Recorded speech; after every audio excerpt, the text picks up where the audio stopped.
Bonsoir tout le monde, bienvenue dans mon salon encore une fois. On est à la bonne franquette en pyjama, à la chaleur du foyer. On est installé confortablement. Vous pouvez aller vous chercher un chocolat chaud, un café, un jus, une tisane, un thé, une bouteille d'eau. Installez-vous confortablement et puis on va regarder ensemble qu'est-ce que les caractéristiques du chrétien. Et on va commencer par un des premiers caractéristiques qui est de porter du fruit. On va regarder ça ensemble dans Jean 15, versets 4 et 5. Et moi, je vais vous lire là, dans la version Le Sommeur. Alors, ça dit ceci. Demeurez en moi, et moi, je demeurerai en vous. Un sarment ne saurait porter du fruit tout seul, sans demeurer attaché au cep. Il en est de même pour vous. Si vous ne demeurez pas en moi, vous ne pouvez porter aucun fruit. Je suis le cep de la vigne, vous en êtes les sarments. Celui qui demeure en moi et en qui je demeure portera du fruit en abondance, car sans moi, vous ne pouvez rien faire. Alors ici, la parole de Dieu le dit. Si vous demeurez en moi, je demeurerai en vous. Et que le sarment ne peut pas porter du fruit s'il n'est pas rattaché au cep. Et que sans le cep, on ne peut pas rien faire. Maintenant, ici, dans ce que je viens de lire, qui est le cep? Le cep de la vigne, c'est qui? Et les sarments, ce sont qui? Le cep de la vigne, c'est Jésus-Christ. Et les sarments, c'est moi, c'est toi, c'est chacun de nous, les sarments. Et si nous demeurons en Christ, nous allons porter du fruit. Et si on ne demeure pas en Christ, on ne portera pas du fruit et on ne pourra pas rien faire. Fait que ça, c'est un premier caractéristique de porter du fruit. Donc, quelle est donc la condition nécessaire que le sarment porte du fruit? C'est quoi la condition nécessaire? Pour que le sarment porte du fruit, il faut qu'il fasse quoi? Il faut qu'il reste attaché au cep. Sinon, pas de fruit. Pourquoi le sarment a-t-il besoin du cep? Parce que sans lui, le sarment ne peut pas porter de fruits. Parce que le cep, c'est la vie. Le cep, c'est le tronc. Pour ceux qui ne savent pas qu'est-ce que c'est, le cep, c'est le tronc. Le sarment, c'est les branches. C'est comme un tronc d'arbre. Si on coupe une branche, ça ne sera pas long que la branche, elle va mourir. Donc, c'est parce que elle manque de sève. Le tronc a de la sève qui va se répandre partout dans les branches et c'est ce qui nourrit les branches et les feuilles d'arbres. Donc, si on ne demeure pas attaché, on ne portera pas de fruits, c'est ça. Pourquoi le sarment a-t-il besoin du cep? Ben, pour porter du fruit. Expliquez ce que veut dire pour vous demeurer en Christ. C'est quoi demeurer en Christ? C'est de me positionner, de m'ancrer en lui, en restant fixé sur le Seigneur et ne pas m'en détacher. Ça veut dire ne pas m'en détacher, ne pas me détourner du Seigneur, ne pas tourner le dos au Seigneur, en restant attaché à lui, en lisant sa parole, en priant, en ayant une vie de sainteté, une vie de sanctification, en abandonnant le péché. À ce moment-là, c'est là qui fait qu'on va demeurer en Christ. Dans quelle mesure ce que vous êtes amène-t-il à penser à Dieu? On va aller voir Matthieu 5, verset 16. On va aller voir ça. Le verset 16. Ici, dans quelle mesure ce que vous êtes amène-t-il à penser à Dieu? Matthieu 5, 16. C'est ainsi que votre lumière doit briller devant tous les hommes pour qu'ils voient le bien que vous faites et qu'ils en attribuent la gloire à votre Père céleste. Alors, c'est à la lumière qui brille en moi. C'est à ça que ça fait penser. Quand les gens nous voient, ils voient qu'on est différent, qu'on a quelque chose que eux n'ont pas. Et on doit briller pour la gloire de notre Dieu, Dieu notre Père. C'est ce que le Seigneur, la parole de Dieu, nous demande. Alors, on va aller regarder, selon la parole de Dieu, dans Galates 5, le verset 22 à 23. Bon, Galates, j'ai toujours un petit peu de misère à le trouver, pourtant, lui, il n'est pas compliqué, me semble. Alors, 5, verset 22-23. On va aller lire, puis après ça, on va regarder au sujet du fruit de l'esprit. Puis on va faire une liste de qu'est-ce que c'est le fruit de l'esprit. D'accord? 22-23. Mais le fruit de l'esprit, c'est l'amour, la joie, la paix, la patience, l'amabilité, la bonté, la fidélité, la douceur, la maîtrise de soi. La loi ne condamne certes pas de telles choses. Or, ceux qui appartiennent à Jésus-Christ ont crucifié l'homme livré à lui-même avec ses passions et ses désirs. Donc, quels sont les fruits de l'esprit? Eh bien, l'amour, la joie, la paix, la patience, la bonté, le service, la confiance dans les autres, la douceur, puis la maîtrise de soi. Si on va regarder l'histoire dans Jérémie, qu'est-ce qui s'est passé pour les deux types d'hommes? Il y a une histoire avec des hommes. Dans Jérémie 17, 5,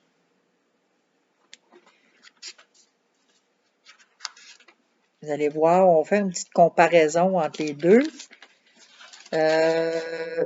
Voyons, 17, versets 5 à 8. On va lire ça ensemble, puis après ça, on va regarder la différence entre les deux hommes.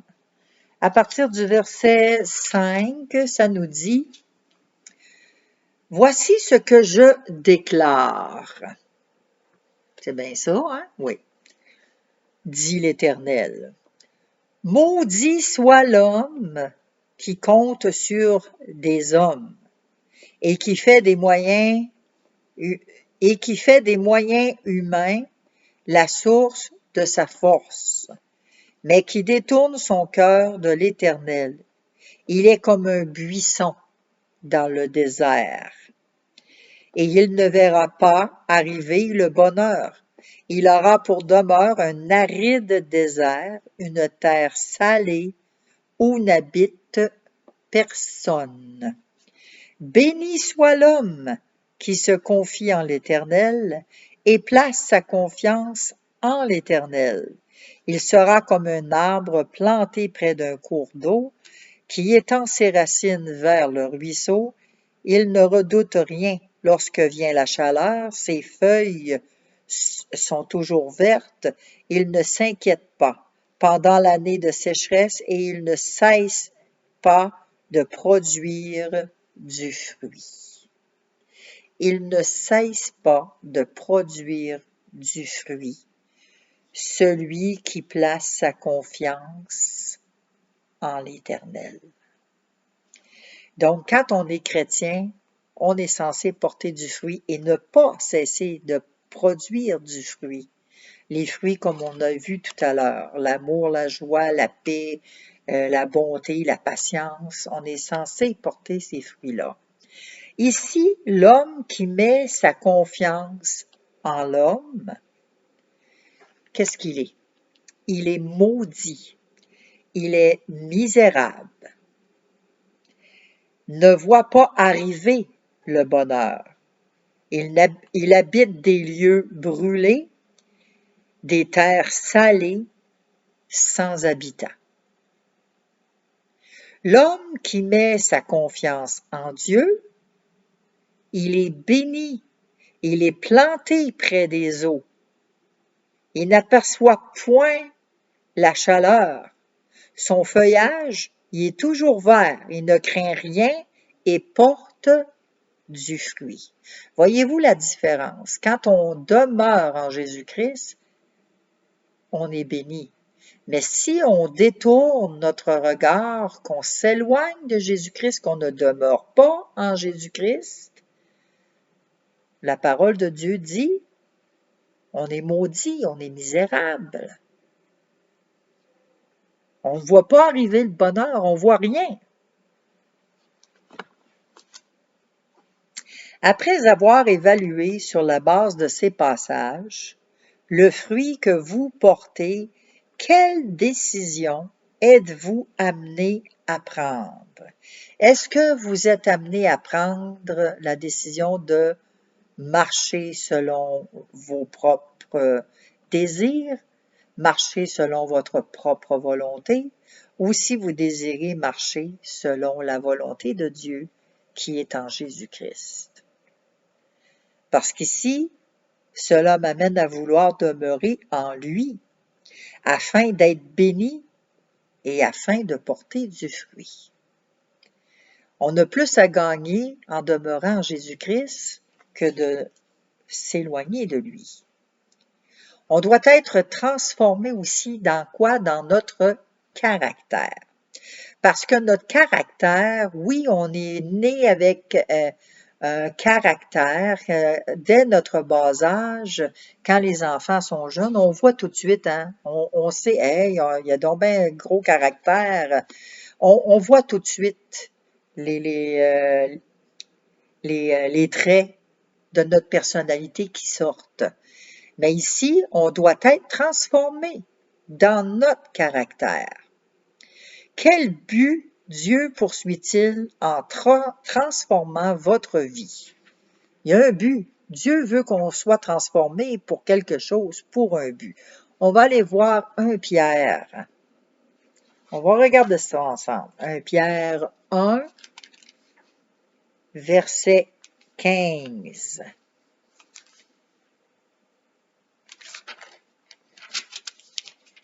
Alors, ça dit ici, « C'est pourquoi tenez votre esprit en éveil et ne vous laissez pas distraire, mettez toute votre espérance dans la grâce qui vous sera accordée le jour où Jésus-Christ apparaîtra. »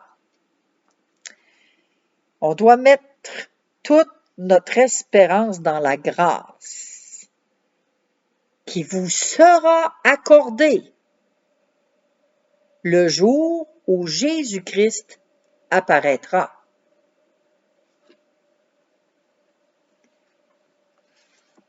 Il y a des nuances, il y a beaucoup de personnes qui ne comprennent pas vraiment non plus l'importance de ce passage-là. Oui, on doit demeurer dans la grâce, on doit espérer en Jésus-Christ. Quel but Dieu poursuit-il en transformant votre vie? C'est à ce que je sois sainte, sanctifiée dans toute ma conduite. Parce que la grâce qui vous sera accordée, quand le jour où Jésus-Christ apparaîtra.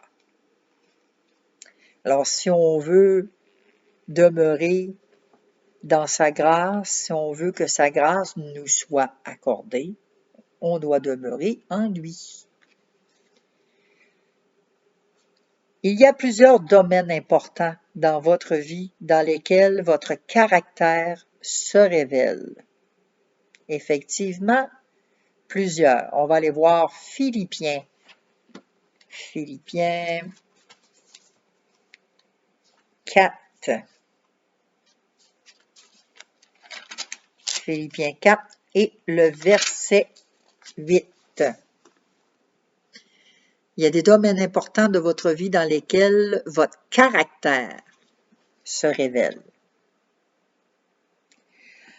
Enfin, frères, nourrissez vos pensées de tout ce qui est vrai, noble, juste, pur, digne, d'amour ou d'approbation, de tout ce qui mérite respect et louange.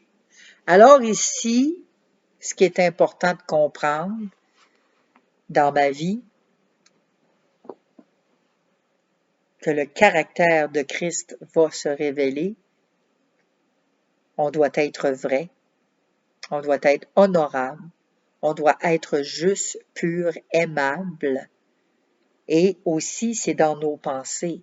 Il faut changer nos pensées, se renouveler notre intelligence. Colossiens 4, 6.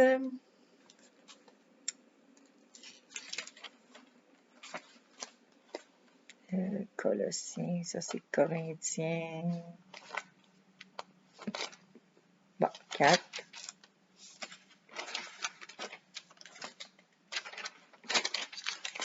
Verset 6. Que votre parole soit toujours empreinte de la grâce de Dieu et pleine de saveur pour savoir comment répondre avec à propos à chacun. Il faut qu'on sache comment répondre. À quelque part dans les psaumes, répond à un insensé selon sa folie, puis il répond pas à un insensé selon sa folie. Mais il faut savoir comment répondre. Donc ici, dans quel domaine important de votre vie votre caractère se révèle? C'est dans nos paroles. 1 Pierre 2, il me semble que j'étais tantôt dans l'autre question plus haute, oui, j'y étais. Alors, on a dit 1 Pierre 2, 12. Ayez une bonne conduite au milieu des païens. Ainsi, dans les domaines même où ils vous calomnient, en vous accusant de faire le mal, ils verront vos bonnes actions, et loueront Dieu le jour où il interviendra dans leur vie. En d'autres mots, il faut être vrai, faut être honnête. Ici, mon caractère va se révéler dans mon attitude puis dans ma conduite. Et mon attitude et ma conduite, mais il faut dire les vraies affaires aussi. Parce que c'est là que les gens vont voir votre bonne action et ils loueront Dieu le jour où Dieu interviendra dans leur vie. Il faut avoir une bonne attitude envers les qui? Les païens. Mais c'est ça. C'est dans le domaine même où ils vous calomnient. C'est pas évident. C'est pas évident. Quelle relation existe-t-il entre ces trois domaines qu'on vient de dire, là, au travers de nos pensées, on doit être juste, dans nos paroles, notre attitude et tout ça? C'est que Jésus-Christ est là avec le Saint-Esprit. C'est ça la relation qui existe entre ces trois choses-là. Jésus est là et le Saint-Esprit nous guide et nous conduit à ce qu'on marche selon la volonté de Dieu. Est-ce que l'un d'eux est plus important que les autres? Si oui, lequel et pourquoi? On va aller comparer Luc 6,45. Entre Luc, on va lire deux passages, là, et puis on va comparer s'il y en a un qui est plus important que l'autre, OK? J'ai dit 6,45.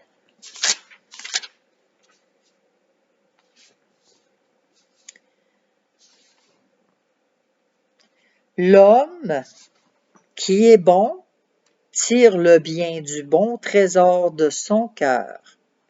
Celui qui est mauvais tire le mal de son mauvais fond. Ce qu'on dit vient de ce qui remplit le cœur. OK? On a ça. Je vais garder ma main ici là, pour ne pas le perdre. Et puis, on va aller voir Jacques 2. Oups. Jacques 2 et le verset 18. Voyons. Voyons. Voyons, mes pages sont collées ensemble. Bon. OK. Verset 18, ça nous dit « Mais quelqu'un dira, l'un à la fois, l'autre les actes. Eh bien, montre-moi ta foi sans les actes, et je te montrerai ma foi par mes actes. » Ici, est-ce qu'un est plus important que l'autre? Si oui, lequel? Et pourquoi? Oui, celui qui est bon tire du bon trésor, des bonnes choses. Le méchant tire de mauvaises choses. Alors ici, quand on dit « montre-moi ta foi par tes œuvres », montre-moi ta foi par tes œuvres, par ton action. Et l'autre va dire, moi, je vais te montrer mes actions par ma foi. Il y a comme une différence entre les deux, puis c'est ça qu'il faut qu'on comprenne. L'un a la foi, puis l'autre, les actes. Celui-là qui a la foi, ça ne veut pas dire que il va faire des actions pour le Seigneur. Parce que faut comprendre aussi que les démons croient en Jésus, puis que les démons tremblent, puis ça ne fait pas que les démons sont sauvés. Ils ont la foi en Jésus, ils croient, mais ils ne sont pas sauvés. Tandis que l'autre qui a les actes, il va faire des actes de foi, il va agir, il va démontrer par ses actes la foi qu'il a en Dieu. Et ça, c'est dire, ben oui, je crois en Dieu, je vais te le montrer que je crois en Dieu, puis j'agis en conséquence de ma foi. C'est ça qui est important à comprendre. Puis oui, ça fait une différence, effectivement. Une grosse différence. Que se passe-t-il au niveau de vos pensées quand vous grandissez en Christ? Ah ah! Alors ça, j'aime ça. Qu'est-ce qui se passe au niveau de nos pensées? Éphésiens 4. Ouais. Éphésiens. Oups, ça c'est Timothée. Voyons. Mes onglets sont comme tout effacés, puis j'ai de la difficulté. Bon.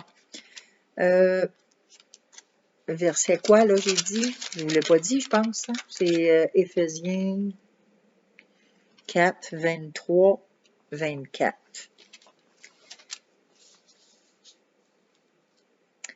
À être renouvelé par le changement de ce qui oriente vos pensées et à vous revêtir de l'homme nouveau, créé conformément à la pensée de Dieu, pour mener la vie juste, sainte, qui produit quoi?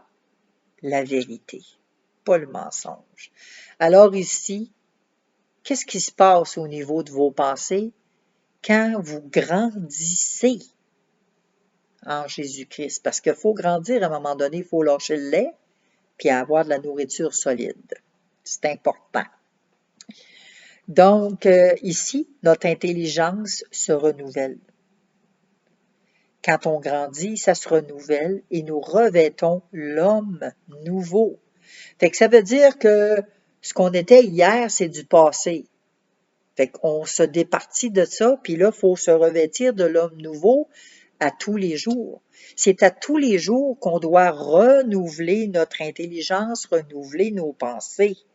C'est pas une histoire qu'on fait ça une fois pour toutes, puis oh, on est sauvé une fois pour toutes, puis c'est correct, là.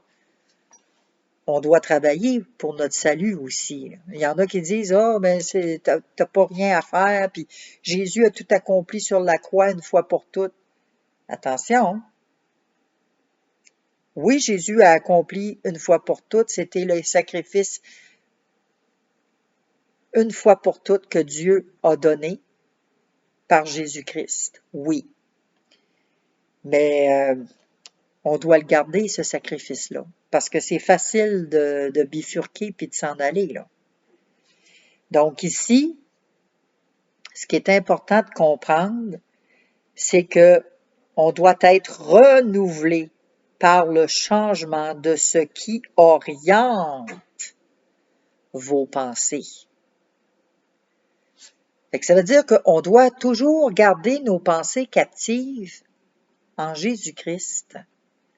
Si on est bifurqué, qu'on se laisse désorienter, c'est pas long que... C'est vraiment pas long. La chair revient au galop, hein? Fait qu'on doit renouveler puis rester demeuré en Jésus-Christ. Ici, en quoi la mémorisation de passages bibliques peut-elle vous aider dans ce domaine? Parce que c'est important aussi de mémoriser des passages, des versets. On se les redit, on peut se les écrire. C'est important. Pourquoi que ça va être important, puis qu'est-ce que ça fait pour nous aider? C'est que ça peut justement nous aider dans nos tentations. Aussitôt qu'il y a des tentations qui vont arriver, oups, on va avoir une arme. Un peu comme Jésus quand il a été tenté par le diable dans le désert. Hein? Le diable, il l'a tenté à 3 reprises, puis à 3 reprises, ben Jésus a dit arrière de moi. Là. Tu sais, il répondait avec la parole de Dieu. Puis notre ennemi, le diable, connaît la parole de Dieu par cœur. Il la connaît du bout des lèvres et il l'utilise à sa guise.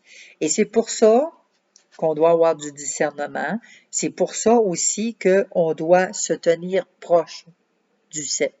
On ne doit pas laisser le cep. On doit rester attaché au cep pour être en mesure de pouvoir discerner ce qui vient de l'ennemi puis qu'est-ce qui vient de Dieu. Et ça, ben aussi en lisant la parole, c'est avec la parole de Dieu. Examiner tout ce qui nous est dit à la lumière de la parole de Dieu. On va aller regarder 2 Pierre 1.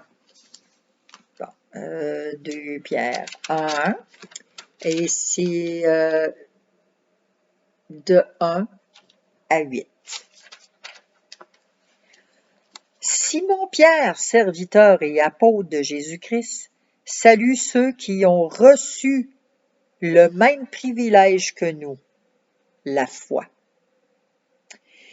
Ils la doivent à Jésus-Christ, notre Dieu et notre Sauveur, à accorder car il est juste.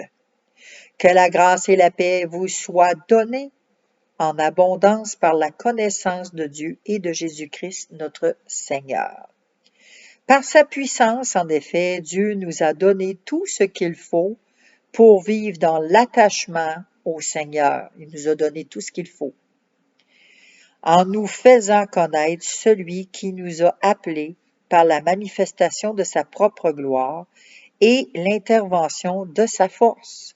Ainsi, nous bénéficions des dons infiniment précieux que Dieu nous avait promis.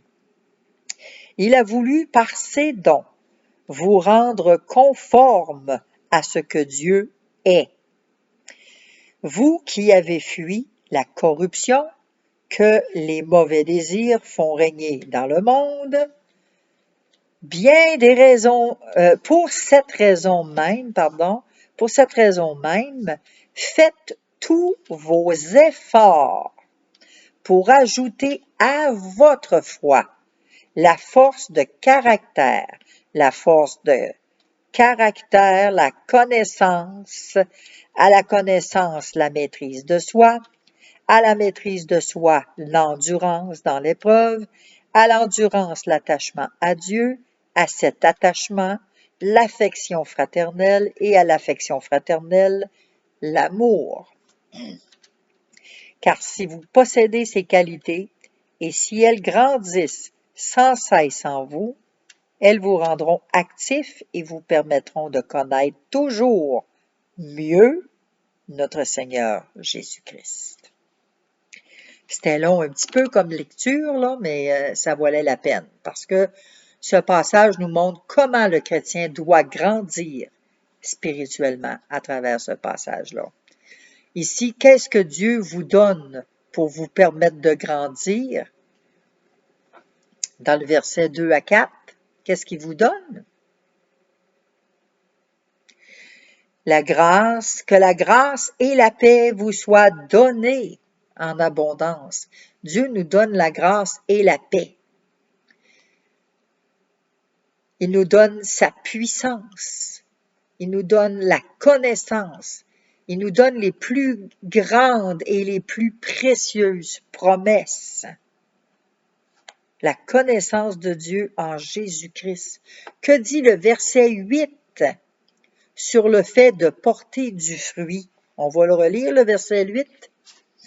Car si vous possédez ces qualités,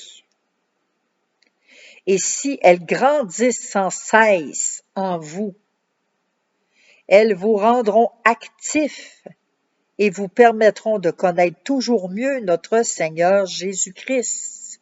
Alors c'est ça, c'est pour cette raison, faites tous vos efforts. La foi, là, c'est un don de Dieu. Dieu donne la foi, c'est un don que Dieu donne gratuitement. Et cette foi-là, c'est comme un muscle, ça se développe. Alors, il faut travailler à la développer, cette foi-là.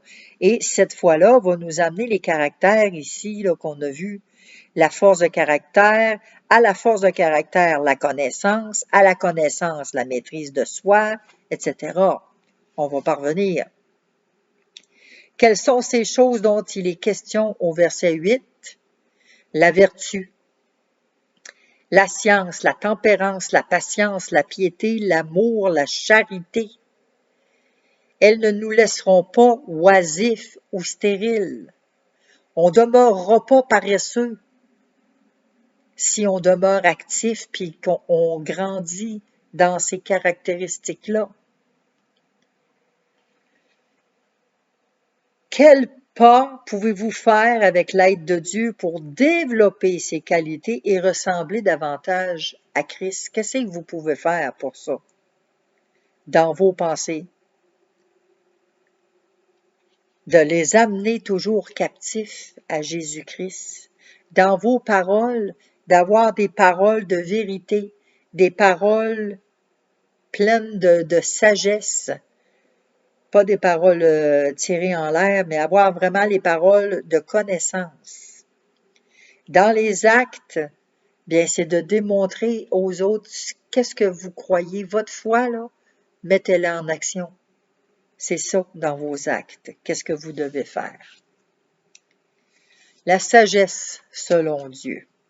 Il y en a beaucoup qui pensent que les hommes sont sages. Ah, c'est un grand sage qui a dit telle affaire, telle phrase, telle phrase. Mais la sagesse, ça vient de Dieu. Et l'un des buts du livre des Proverbes, justement, est de nous faire connaître la sagesse. Proverbe, on va aller voir ça. Qu'est-ce que ça dit au Proverbe 1, verset 2?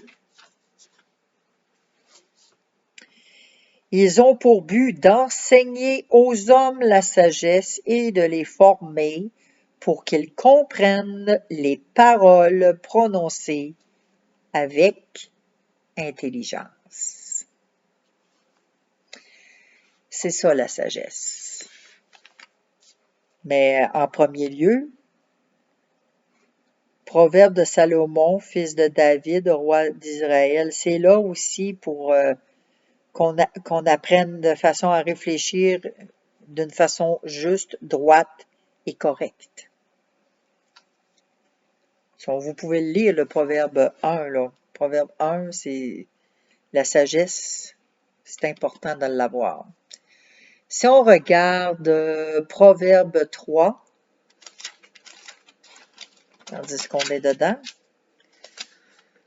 on va aller voir 13 et 14, dans les versets 13-14. Heureux l'homme qui a trouvé la sagesse. Heureux l'homme. Heureux celui qui est devenu raisonnable. Acquérir la sagesse vaut mieux que gagner beaucoup d'argent. Les avantages qu'elle donne sont plus précieux que l'or le plus fin, que l'or ou l'or pur. Alors la sagesse vaut mieux que l'or. Et heureux celui qui a trouvé la sagesse. Heureux celui qui est devenu raisonnable. Proverbe 9.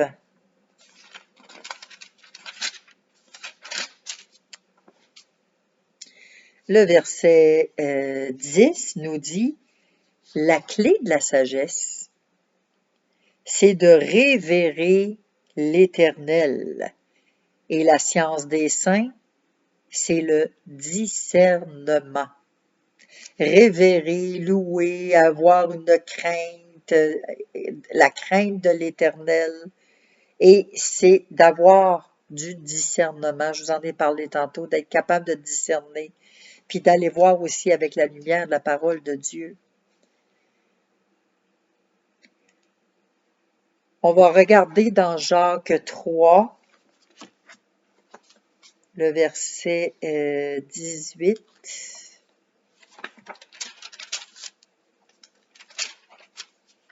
Pardon, Jacques 3, de 13 à 18. Y a-t-il parmi vous quelqu'un de sage et d'expérimenté, qu'il en donne la preuve par sa bonne conduite, c'est-à-dire par des actes empreintes à l'humilité qui caractérisent la véritable sagesse. Mais si votre cœur est plein d'amère, jalousie, si vous êtes animé d'un esprit querelleur, il n'y a vraiment pas lieu de vous vanter. Ce serait un défi à la vérité. Une telle sagesse ne vient certainement pas du ciel, Elle est de ce monde, de l'homme livré à ses seules ressources. Elle est démoniaque, car là où règne la jalousie et l'esprit de rivalité, là aussi habite le désordre et toutes sortes de pratiques indignes. Au contraire, la sagesse qui vient d'en haut est en premier lieu pure. De plus, elle aime la paix, elle est modérée et conciliante, pleine de bonté, elle produit beaucoup de bons fruits, elle est sans parti pris et sans hypocrisie. Ceux qui travaillent à la paix sèment dans la paix une semence qui aura pour fruit ce qui est juste. Comment se manifeste la sagesse qui vient de Dieu, qui vient d'en haut? On l'a lu, le verset 13, je vais vous le dire encore, le verset 13, qu'il est... Quelqu'un est-il sage et expérimenté qu'il en donne la preuve par sa bonne conduite, c'est-à-dire par ses actes empreints de l'humilité qui caractérise la véritable sagesse. C'est avec humilité, demeurer dans l'humilité. Quelle est la différence entre la sagesse selon Dieu et celle du monde? La sagesse selon Dieu, elle est pure. Elle est pacifique, modérée, conciliante et miséricordieuse. La sagesse du monde, elle a un zèle amer, un esprit de dispute. Elle se glorifie, la sagesse, elle se glorifie elle-même. C'est une sagesse menteuse et c'est une sagesse qui est terrestre, charnelle et diabolique. On doit être proche de terminer. Presque, oui, on a presque terminé. Comment recevoir la sagesse de Dieu lorsqu'on doit prendre des décisions difficiles? On regarde ça, c'est tellement pas compliqué. Jacques 1, versets 5 et 6. Si l'un de vous manque de sagesse, ici la question c'est comment recevoir la sagesse selon Dieu? Si l'un de vous manque de sagesse, qu'il la demande à Dieu, qu'il la lui donnera, car il donne à tous généreusement et sans faire de reproche. Il faut la demander à Dieu. Comment qu'on fait pour la recevoir? C'est ça. On demande à Dieu. Il faut cependant qu'il la demande, comment? Avec foi, sans douter. Car celui qui doute ressemble aux vagues de la mer, agitées et soulevées par le vent. Fait que quand on demande quelque chose à Dieu, là, ben, faut avoir la foi de ce qu'on demande. Puis, faut pas douter. Parce que si on doute, on n'est pas mieux que des païens. Le doute ne vient pas de Dieu. Le doute vient de notre ennemi, le diable. Donc, il faut avoir la foi sans douter.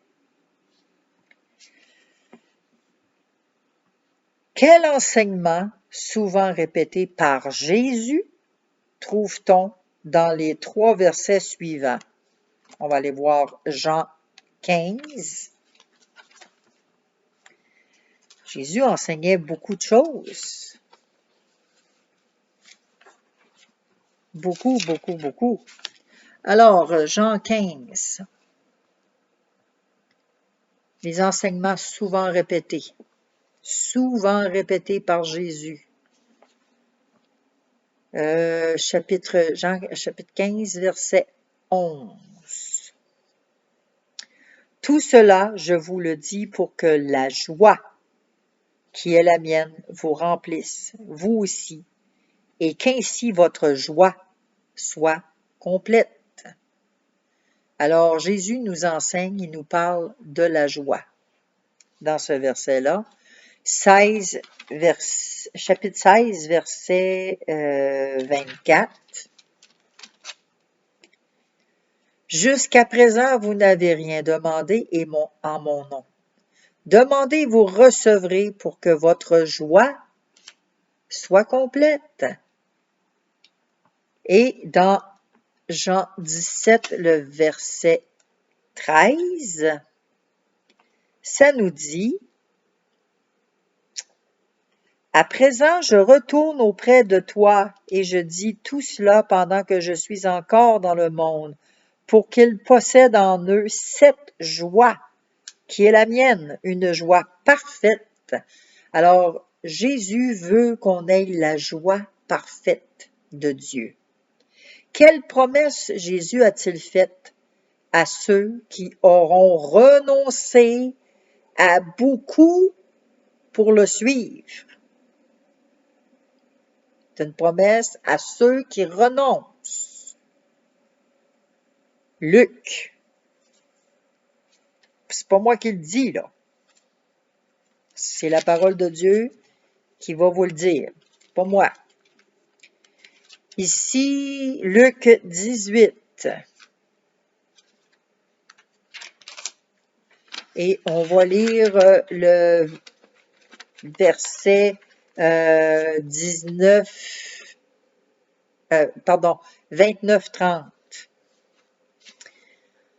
Jésus leur dit, « Vraiment, je vous l'assure, si quelqu'un quitte à cause du royaume de Dieu sa maison, sa femme, ses frères, ses parents ou ses enfants, il recevra beaucoup plus en retour dès à présent et dans le monde à venir la vie éternelle. »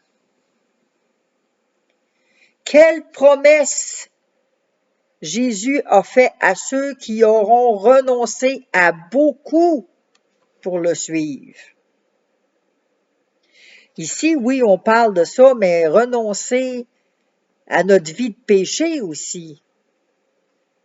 Nous recevrons beaucoup plus dans ce siècle-ci et celui à venir. C'est normal de se poser des questions aussi, comme qu'est-ce qui me concerne dans ces versets? Ça me concerne en quoi, ça? À quoi faut-il que je renonce? Montre qu'on ne comprend pas la relation que Dieu entretient avec les croyants. Dieu désire que votre vie ait la plus profonde et la meilleure qualité possible. Pour nous y aider, il nous a clairement indiqué comment vivre selon son plan. Puis selon son plan, on va regarder ça dans le psaume 16. Et c'est le verset 11 qu'on va lire. Verset 11. « Tu me feras connaître le chemin de la vie, plénitude de joie en ta présence et bonheur éternel auprès de toi. » Comment pouvez-vous demeurer dans la joie? En connaissant le sentier de la vie et en demeurant devant sa face continuellement. Ici, on va regarder les anciens buts puis les nouveaux buts. Quels étaient les buts de Paul? On va comparer, c'est quoi? Dans ses anciens buts, si on regarde Philippiens 3, de 4 à 14,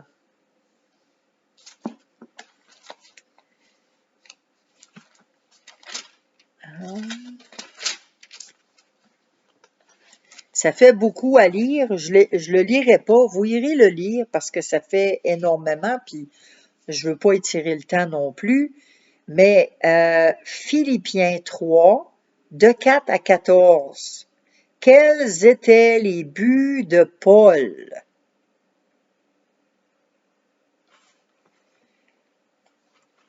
Premièrement, les anciens buts de Paul, là, c'était mettre sa confiance en la chair. Être un chef religieux. Persécuter l'Église, c'était son but.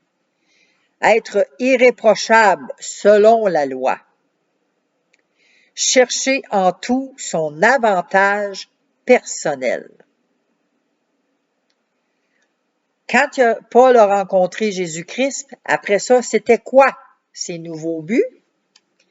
La connaissance de Jésus-Christ. Renoncer à tout pour gagner Christ.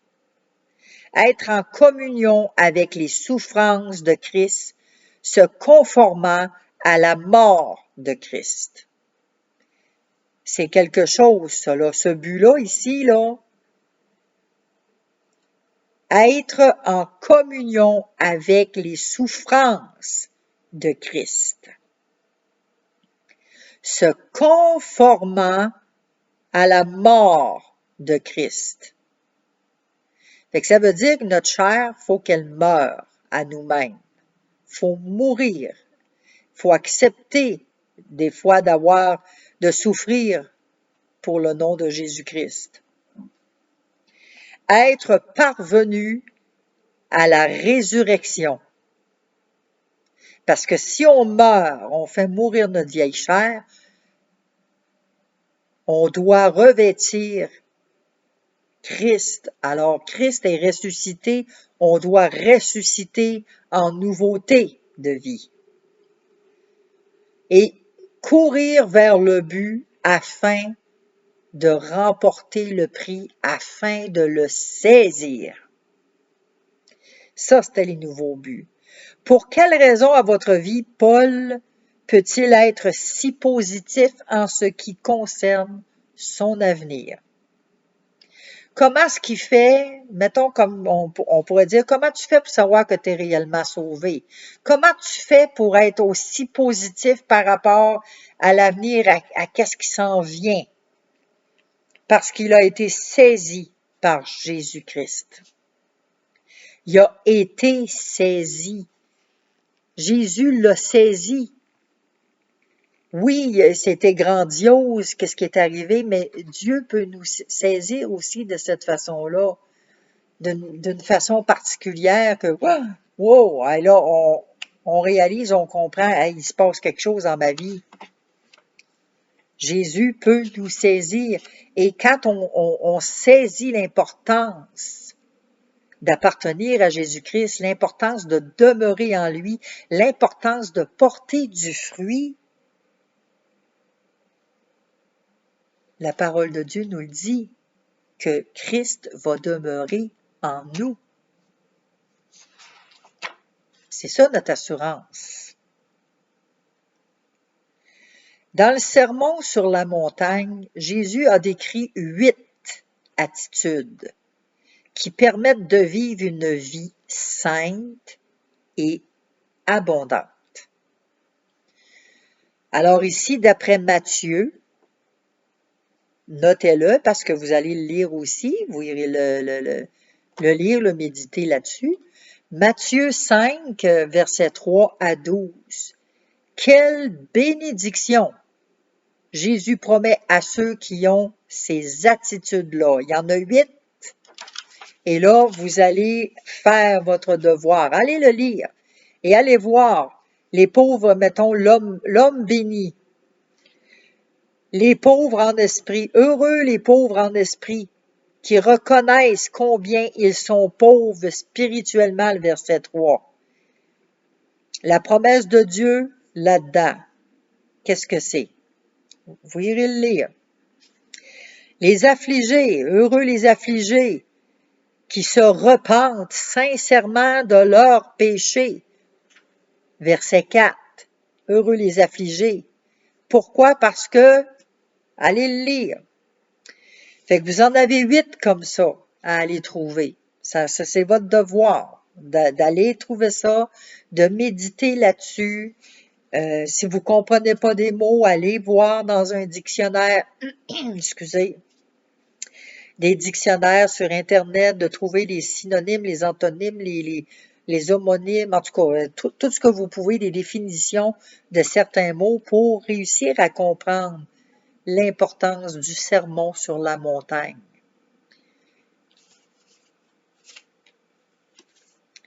Alors, Dieu désire produire du fruit dans votre vie. C'est ce qu'il désire le plus. Ce fruit, c'est le résultat de votre relation avec lui. Plus vous allez développer une relation sincère, vraie, ben le Seigneur va faire que vous allez porter du fruit. De cette façon-là, de comment est-ce qu'on peut en développer, c'est si on demeure en lui et que lui demeure en nous, nous porterons du fruit. Être transformé dans son caractère, c'est quoi? C'est d'être renouvelé dans nos pensées, de renverser nos tours de raisonnement, tout ce qu'on a appris, nos paroles, nos actes, faire attention. C'est ça d'être transformé. Être transformé, c'est de jour en jour, c'est à tous les jours, pas une fois pour toutes. Le sacrifice de Jésus, oui, il a été fait une fois pour toutes. Mais le renouvellement de l'intelligence, le renouvellement de notre esprit, c'est à tous les jours. La repentance, c'est à tous les jours que ça se fait, pas juste une fois pour toutes. C'est à tous les jours parce qu'on pêche. Alors, je m'excuse, la vidéo, elle a coupé. Donc, c'est ça. Ce que je parlais, c'est d'être renouvelé. C'est à tous les jours qu'on doit être renouvelé. On doit demander pardon à tous les jours parce qu'on pêche à tous les jours. Et on regarde aussi un petit rétrospective par rapport à la sagesse. La sagesse dépasse la simple connaissance. C'est de demander la sagesse à Dieu. Et Dieu va nous la donner si on la lui demande. Comment? Avec foi. Faut la demander avec foi et ne pas douter que Dieu va nous le donner. Avoir la joie de Dieu. On a vu à plusieurs reprises, là, dans 3 passages, que Dieu veut qu'on ait la joie parfaite. Jésus est notre joie. C'est lui qui nous donne la joie. C'est pas notre travail, c'est pas notre argent, c'est pas les collègues de travail, c'est pas notre mari, c'est pas notre femme, c'est pas nos enfants, c'est pas nos parents, nos sœurs, nos frères. C'est pas les circonstances de la vie qui nous vont nous donner la joie. La joie nous vient de Jésus-Christ, de Jésus lui-même. Et c'est sur lui qu'on doit compter pour recevoir cette joie extraordinaire. Alors, on a vu justement un premier caractéristique justement du chrétien qui était de porter du fruit, parce que c'est important de porter du fruit. Et c'est important aussi pour remporter des victoires, parce que quand on porte du fruit, ça fortifie notre foi. Comme je vous ai parlé, la foi, c'est comme un muscle et ça se développe. Et plus qu'on va développer notre foi, plus qu'on va mettre nos actes au service des autres, qu'on va mettre notre foi en action, si je peux appeler ça comme ça, on va faire grandir notre foi. Mais si on a juste la foi, comme j'ai parlé plus tôt, puis qu'on fait rien, ben notre foi, elle est morte. Notre foi, elle ne vaut rien. C'est pareil pour avoir des actes. Je vois tellement beaucoup de gens qui font des bonnes actions. Ah, ça, c'est un bon gars, ça. Ah, ça, c'est une bonne femme. Elle fait des œuvres. C'est extraordinaire. Oui, extraordinaire, mais elle est où sa foi là-dedans, là? Qu'est-ce qu'elle démontre par rapport à ses œuvres? Est-ce qu'elle démontre Jésus-Christ? Ah, mais elle est pleine d'amour, cette personne-là. Oui, OK, mais est-ce que ça parle de Jésus-Christ, cet amour-là? Est-ce que cette personne-là va donner de l'espoir, va aider les gens à se détourner de leur péché, de leur vie misérable pour se tourner vers Jésus-Christ. C'est tout ça qu'il faut regarder. Et de voir aussi à ce que le Seigneur nous garde, que le Seigneur demeure en nous. Si on demeure en lui, il va demeurer en nous. Fait que c'est facile de se retirer du Seigneur. Et quand on se retire, eh bien, à ce moment-là, on est porté à tout vent de doctrine. Et c'est facile d'aller croire tout ce qu'on entend, hein? Les fausses doctrines, les prédications bonbons, des prédications de prospérité, beaucoup de faux témoignages. On sait, je vous l'ai dit, le diable connaît la parole de Dieu par cœur et il l'utilise. Donc, c'est pour ça qu'il faut examiner à tous les jours, si ce qu'on nous dit est vrai. Et de regarder aussi les fruits, parce qu'on reconnaît un arbre à ses fruits. Donc voilà, c'est tout pour cette petite capsule. J'espère que ça vous a éclairé un petit peu. Je vous souhaite une belle fin de soirée tout le monde, une bonne nuit. On se reparle la semaine prochaine. Bye bye.